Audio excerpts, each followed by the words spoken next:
8वें श्लोक में अपने अवतार के उद्देश्य का वर्णन करके 9वें श्लोक में भगवान ने अपने कर्मों की दिव्यता को जानने का महात्म्य बताया। कर्मजन्य सिद्धि चाहने से ही कर्मों में अदिव्यता अर्थात मलिनता आती है। अतः कर्मों में दिव्यता कैसे आती है, इसे बताने के लिए भगवान अपने कर्मों की दिव्यता का विशेष वर्णन करते हैं। चातुर्वर्ण्यम मया सृष्टम गुण कर्म विभागशः तस्य कर्तारमपि माम विद्य कर्तारमव्ययम् न माम कर्माणि लिम्पन्ति न मे कर्म फले स्पृहा इति माम यो भी जानाति कर्मभिर्न सबध्यते। मेरे द्वारा गुणों और कर्मों के विभाग पूर्वक चारों वर्णों की रचना की गई है। उस सृष्टि रचना आदि का कर्ता होने पर भी मुझे अविनाशी परमेश्वर को तू अकर्ता जान, कारण कि कर्मों के फल में मेरी स्पृहा नहीं है, इसलिए मुझे कर्म लिप्त नहीं करते। इस प्रकार जो मुझे तत्व से जान लेता है वह भी कर्मों में नहीं बंधता। व्याख्या। पूर्व जन्मों में किए गए कर्मों के अनुसार सत्व, रज और तम इन तीनों गुणों में न्यूनाधिकता रहती है। सृष्टि रचना के समय उन गुणों और कर्मों के अनुसार भगवान ब्राह्मण, क्षत्रिय, वैश्य और शूद्र इन 4 वर्णों की रचना करते हैं। मनुष्य के सिवाय देव, पितर, तिर्यक आदि दूसरी योनियों की रचना भी भगवान गुणों और कर्मों के अनुसार ही करते हैं। इसमें भगवान की किंचित मात्र भी विषमता नहीं है। चातुर्वर्ण्यम पद प्राणी मात्र का उपलक्षण है।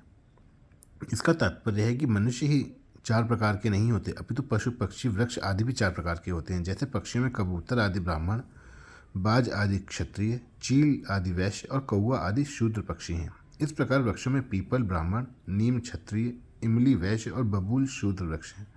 परंतु यहाँ वर्ण्यम पद से मनुष्यों को ही लेना चाहिए, क्योंकि वर्ण विभाग को मनुष्य ही समझ सकते हैं और उसके अनुसार कर्म कर सकते हैं। कर्म करने का अधिकार मनुष्य को ही है।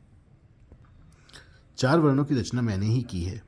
इससे भगवान का यह भाव भी है कि एक तो ये मेरे ही अंश हैं और दूसरे मैं प्राणी मात्र का सुहृद हूँ, इसलिए मैं सदा उनके हित को ही देखता हूँ। इसके विपरीत ये न तो देवता के अंश हैं और न देवता सबके सुहृद ही हैं। इसीलिए मनुष्य को चाहिए कि वह अपने वर्ण के अनुसार समस्त कर्तव्य कर्मों से मेरा ही पूजन करे। तस्य कर्तारमपि माम विद्य कर्तारमव्ययम्। यहाँ अकर्तारम पद कर्म करते हुए भी कर्तृत्वाभिमान का अभाव बताने के लिए आया है। सृष्टि की रचना, पालन, संहार आदि संपूर्ण कर्मों को करते हुए भी भगवान उन कर्मों से सर्वथा अतीत और निर्लिप्त रहते ही हैं। सृष्टि रचना में भगवान ही उपादान कारण हैं और वे ही निमित्त कारण हैं।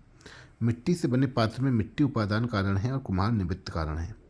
मिट्टी से पात्र बनने में मिट्टी खर्च हो जाती है और उसे बनाने में कुम्हार की शक्ति भी खर्च होती है। परंतु सृष्टि रचना में भगवान का कुछ भी व्यय नहीं होता। वे ज्यों के त्यों ही रहते हैं, इसलिए उन्हें अव्ययम कहा गया है। जीव भी भगवान का अंश होने से अव्यय ही है। विचार करें कि शरीर आदि सब वस्तुएं संसार की हैं और संसार से ही मिली हैं, अतः उन्हें संसार की सेवा में लगा देने से अपना क्या व्यय हुआ। हम तो स्वरूपतः अव्यय ही रहे।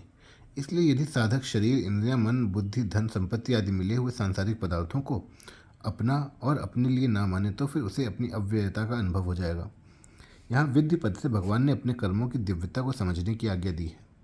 कर्म करते हुए भी कर्म सामग्री और कर्म फल से अपना कोई संबंध न रहना ही कर्मों की दिव्यता है।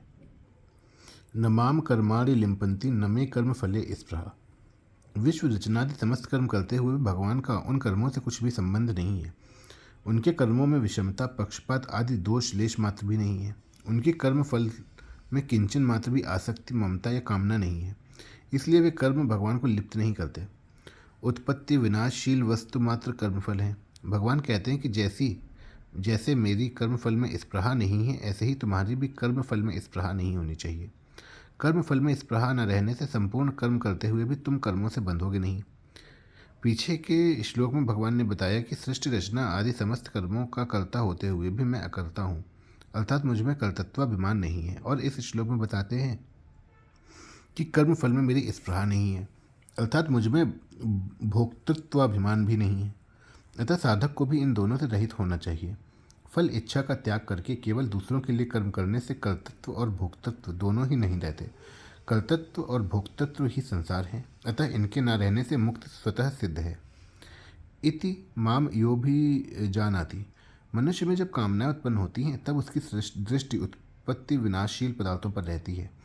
उत्पत्ति विनाशशील अनित्य पदार्थों पर दृष्टि रहने से वह नित्य भगवान को तत्व से नहीं जान सकता, पर कामनाओं के मिटने से जब अंतःकरण शुद्ध हो जाता है तब भगवान की ओर स्वतः दृष्टि जाती है।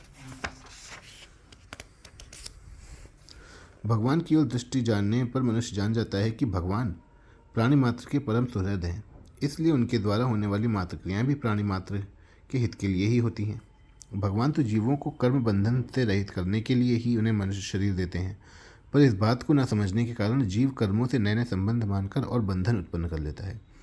इसलिए कर्तापन और फलेच्छा न होने पर भी वे केवल कृपा करके जीवों को कर्म बंधन से रहित करके उनका उद्धार करने के लिए ही सृष्टि रचना का कार्य करते हैं। भगवान को इस तरह जान लेने से मनुष्य भगवान की ओर खिंच जाता है। उमा राम स्वभाव जहि जाना, ताहि भजन उत्तज भाव न आना।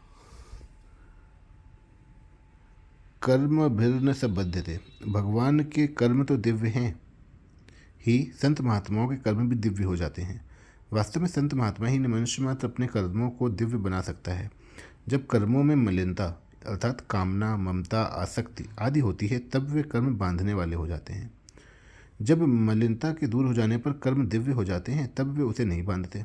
इतना ही नहीं, वे कर्म उस कर्ता को और दूसरों को भी उसके अनुसार आचरण करने से मुक्त करने वाले हो जाते हैं। अपने कर्मों को दिव्य बनाने का सरल उपाय है संसार में मिली हुई वस्तुओं को अपनी और अपने लिए न मानकर संसार की और संसार के लिए मानते हुए संसार की सेवा में लगा देना। विचार करना चाहिए कि हमारे पास शरीर आदि जितनी भी बाह्य वस्तुएं हैं उन सबको हम साथ लाए नहीं और जाएंगे तब साथ ले जा नहीं सकते। उनके रहते हुए उनमें इच्छानुसार परिवर्तन कर सकते नहीं, उन्हें इच्छानुसार रख सकते नहीं, अर्थात उन पर हमारा कोई आधिपत्य नहीं है। इसी प्रकार जन्म जन्मांतरों के से साथ आए हुए सूक्ष्म कारण शरीर भी परिवर्तनशील और प्रकृति के कार्य हैं, इसलिए उनके साथ भी हमारा संबंध नहीं है। वे वस्तुएं अपने लिए भी नहीं है क्योंकि उनके मिलने पर भी और मिले यह इच्छा रहती ही है। यदि वे वस्तुएं अपने लिए होती तो और मिलने की इच्छा नहीं रहती। ऐसा होने पर भी उन वस्तुओं को अपनी और अपने लिए मानना कितनी बड़ी भूल है। उन वस्तुओं में जो अपनापन दिखता है वह वास्तव में केवल उनका सदुपयोग करने के लिए है, उन पर अधिकार जमाने के लिए नहीं। सेवा करने के लिए तो सब अपने हैं, पर लेने के लिए कोई अपना नहीं है। संसार की तो बात ही क्या, भगवान भी लेने के लिए अपने नहीं है, अर्थात भगवान से भी कुछ नहीं लेना है, प्रत्युत अपने आप को ही भगवान के समर्पित करना है। कारण कि जो वस्तु हमें चाहिए और हमारे हित की है वह भगवान ने हमें पहले से ही बिना मांगे दे रखी है, और ज़्यादा दे रखी है, कम नहीं। हमारी ज़रूरत को जितना भगवान समझते हैं उतना हम समझ भी नहीं सकते, क्योंकि भगवान की उदारता अपार है। उनके सामने हमारी समझ तो बहुत ही अल्प है, इसलिए उनसे मांगना किस बात का। जो कुछ हमें मिला है उसी का हमें सदुपयोग करना है। वस्तुओं को अपनी और अपने लिए न मानकर निष्काम भावपूर्वक दूसरों के हित में लगा देना ही वस्तुओं का सदुपयोग है। इससे कर्मों और पदार्थों से संबंध विच्छेद हो जाता है और महान आनंद स्वरूप परमात्मा का अनुभव हो जाता है। परिशिष्ट भाव। जैसे सृष्टि रचना आदि करने पर भी भगवान का अकर्तापन सुरक्षित अर्थात ज्यों का त्यों रहता है, ऐसे ही जीव का भी स्वरूप से अकर्तापन स्वतः सुरक्षित रहता है। शरीरस्थो अपि कौन्तेय न करोति न लिप्यते, परंतु वह मूढ़तापूर्वक अपने में कर्तापन स्वीकार कर लेता है। अहंकार विमूढ़ात्मा कर्ता हमिति मन्यते। कर्म, क्रिया और लीला तीनों एक देखते हुए भी वास्तव में सर्वथा भिन्न है। जो क्रिया कर्तृत्वाभिमान पूर्वक की जाती है तथा अनुकूल प्रतिकूल फल देने वाली हो वह क्रिया कर्म कहलाती है। जो कर्तृत्वाभिमान पूर्वक न की जाए तथा जो फल देने वाली भी ना हो वह क्रिया होती है। जैसे श्वासों का आना जाना, आँख का खुलना और बंद होना, नाड़ियों का चलना, हृदय का धड़कना आदि। जो क्रिया कर्तृत्वाभिमान तथा परीक्षा से रहित तो हो, साथ साथ दिव्य तथा दुनिया मात्र का हित करने वाली हो, वह लीला होती है। सांसारिक लोगों के द्वारा कर्म होता है, मुक्त पुरुषों के द्वारा क्रिया होती है और भगवान के द्वारा लीला होती है। लोकवत्तु लीला और कैवल्यम,